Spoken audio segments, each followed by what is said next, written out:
السلام علیکم دوستو، آج کی کہانی کا نام ہے ایمانداری اور خودداری۔ ایک سوداگر بازار میں گھوم رہا تھا کہ اس کی نظر ایک عمدہ نسل کے اونٹ پر پڑی۔ اونٹ واقعی لاجواب تھا۔ سوداگر اور اونٹ بیچنے والے کے درمیان کافی دیر تک گفتگو شنید ہوتی رہی۔ آخرکار سودا طے پا گیا اور سوداگر اونٹ خرید کر گھر لے آیا۔ گھر پہنچ کر اس نے نوکر کو آواز دی کہ اونٹ کی زین اتار دو۔ نوکر نے زین اٹھائی تو اس کے نیچے ایک مخملی تھیلا پڑا ہوا تھا۔ جب تھیلا کھولا گیا تو اندر قیمتی ہیرے اور جواہرات چمک رہے تھے۔ سورج کی روشنی میں وہ اور بھی زیادہ جگمگا رہے تھے۔ نوکر خوشی سے چلایا، آقا آپ نے اونٹ خریدا ہے، لیکن دیکھیں مفت میں کیا آ گیا۔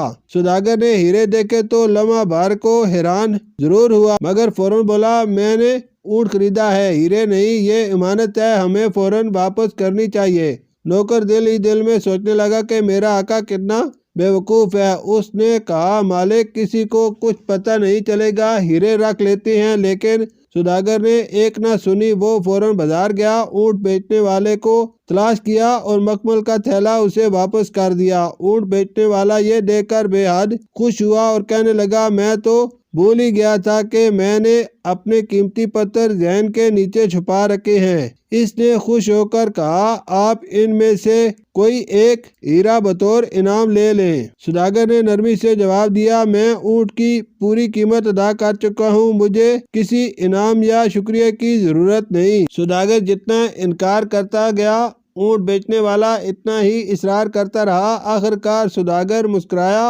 اور بولا سچ یہ ہے کہ جب میں تھیلا واپس کرنے نکلا تھا تو میں پہلے ہی 2 قیمتی ہیرے اپنے پاس رکھ چکا ہوں۔ یہ سن کر اونٹ بیچنے والا غصے میں آ گیا۔ اس نے فوراً تھیلا خالی کر کے سارے ہیرے گن ڈالے، پھر حیرت سے بولا میرے تو سارے ہیرے یہاں موجود ہیں، پھر وہ 2 سب سے قیمتی ہیرے کون سے تھے جو تم نے رکھ لیے؟ سوداگر مسکرایا اور بولا میری ایمانداری اور میری خودداری۔ سبق اس کہانی سے ہمیں یہ سبق ملتا ہے کہ دولت سے زیادہ قیمتی چیز انسان کا کردار ہوتا ہے۔ ایمانداری اور خودداری وہ ہیرے ہیں جو اگر ایک بار کھو جائیں تو دوبارہ نہیں ملتے۔ شکریہ۔